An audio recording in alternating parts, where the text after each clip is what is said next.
एक दिन एक अमीर आदमी भगवान शिव के दर्शन करने के लिए मंदिर में गया। इस अमीर आदमी ने बहुत ही महंगे जूते पहन रखे थे और उसने ऐसा भी सुना था कि इस मंदिर में अक्सर चोरी होती रहती है। इस वजह से उसका मन नहीं हुआ कि वह अपने कीमती जूते वहां बाहर छोड़कर चला जाए। जूते पहनकर वह मंदिर में नहीं जा सकता था और उन्हें ऐसे ही बाहर छोड़कर वह जाना नहीं चाहता था।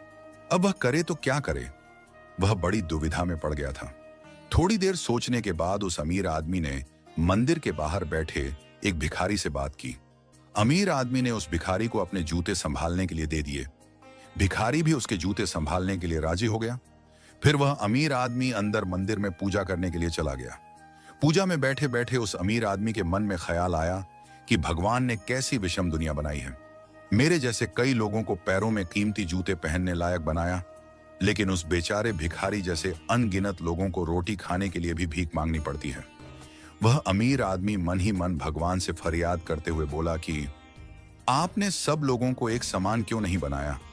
आपने सभी को एक जैसी सुविधा क्यों नहीं दी? फिर उसने मन ही मन तय किया कि यहां से वापस जाते समय वह उस भिखारी को 500 रुपए देकर जाएगा। पूजा खत्म होने के बाद जब अमीर आदमी बाहर आया तो न उसे अपने जूते दिखे, न ही वह भिखारी। उस अमीर आदमी को लगा कि भिखारी किसी काम से कहीं बाहर गया होगा, इसलिए थोड़ी देर तक उसने वहीं खड़े रहकर भिखारी का इंतजार किया। काफी देर तक इंतजार करने के बाद भी जब भिखारी वापस नहीं आया तो उस अमीर आदमी को पता चला कि भिखारी उसे ठग कर चला गया है। दुखी होकर अमीर आदमी नंगे पैर ही अपने घर की तरफ चल पड़ा। रास्ते में उस अमीर आदमी ने देखा कि फुटपाथ पर एक जूते चप्पल बेचने वाला बैठा है। अमीर आदमी एक जोड़ी चप्पल खरीदने के लिए उसके पास पहुंचा। वहां पहुंचते ही उस अमीर आदमी की नजर उसके जूतों के जैसे ही एक जोड़ी जूतों पर पड़ी। वह तुरंत पहचान गया कि यह उसके ही जूते हैं। पूछने पर बेचने वाले ने पहले तो मना कर दिया, लेकिन बार बार पूछने और दबाव देने पर उसने बताया कि यह जूते उसे एक भिखारी ने 500 रुपये में बेचकर गया है। अब वह अमीर आदमी बिना चप्पल खरीदे मुस्कुराते हुए वहां से अपने घर की तरफ नंगे पैर ही चला गया। उसे भगवान से की गई अपनी फरियाद का जवाब मिल चुका था। उसे समझ में आ गया था कि जब तक लोगों के कर्म एक जैसे नहीं होते तब तक सब एक समान नहीं हो सकते।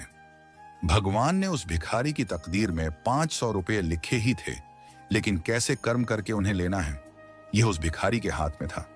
अगर वह चोरी ना भी करता फिर भी उसे 500 रुपये ही मिलते।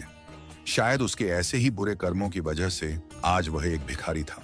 हमेशा अच्छे कर्म करो और किसी का भी बुरा मत करो। भगवान भी यही कहते हैं कि अपने किसी को दुख नहीं दिया